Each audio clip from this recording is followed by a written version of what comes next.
పిఠాపురం మాజీ ఎమ్మెల్యే వర్మ విషయంలో టీడీపీ ఇరకాటంలో పడింది. ఇటీవల నెల్లూరు టీడీపీ నేతలతో నిర్వహించిన టెలికాన్ఫరెన్స్లో వర్మను జీరో చేశామని మంత్రి నారాయణ అన్నారు. సోషల్ మీడియాలో నారాయణ వ్యాఖ్యలు వైరల్గా మారాయి. దీంతో నారాయణ వ్యాఖ్యలపై వర్మ అసహనం వ్యక్తం చేసినట్టు తెలుస్తోంది. ఈ నేపథ్యంలో పరిస్థితి చేదాటిపోతుందని భావించిన నారాయణ విశాఖ పర్యటనలో వర్మను పిలిపించి బుజ్జగించారు.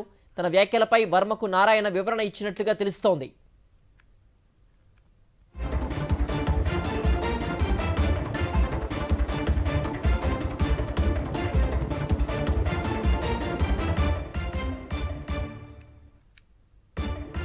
పిఠాపురం మాజీ ఎమ్మెల్యే వర్మ విషయంలో టీడీపీ ఇరకాటంలో పడింది. ఇటీవల నెల్లూరు టీడీపీ నేతలతో నిర్వహించిన టెలికాన్ఫరెన్స్లో వర్మను జీరో చేశామని మంత్రి నారాయణ అన్నారు.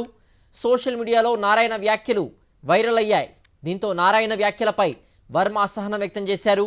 ఈ నేపథ్యంలో పరిస్థితి చేదాటిపోతుందని భావించిన నారాయణ విశాఖ పర్యటనలో వర్మను పిలిపించి బుజ్జగించారు. తన వ్యాఖ్యలపై వర్మకు నారాయణ వివరణ ఇచ్చినట్టు తెలుస్తోంది.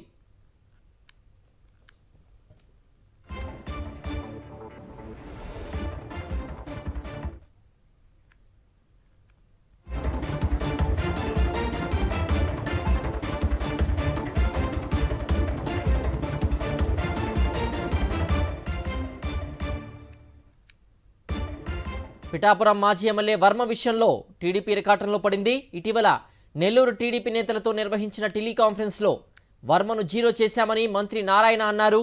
సోషల్ మీడియాలో నారాయణ వ్యాఖ్యలు వైరల్ అయ్యాయి. దీంతో నారాయణ వ్యాఖ్యలపై వర్మ అసహనం వ్యక్తం చేశారు. ఈ నేపథ్యంలో పరిస్థితి చేదాటిపోతుందని భావించిన నారాయణ విశాఖ పర్యటనలో వర్మను పిలిపించి బుజ్జగించారు. తన వ్యాఖ్యలపై వర్మకు నారాయణ వివరణ ఇచ్చినట్టు తెలుస్తోంది.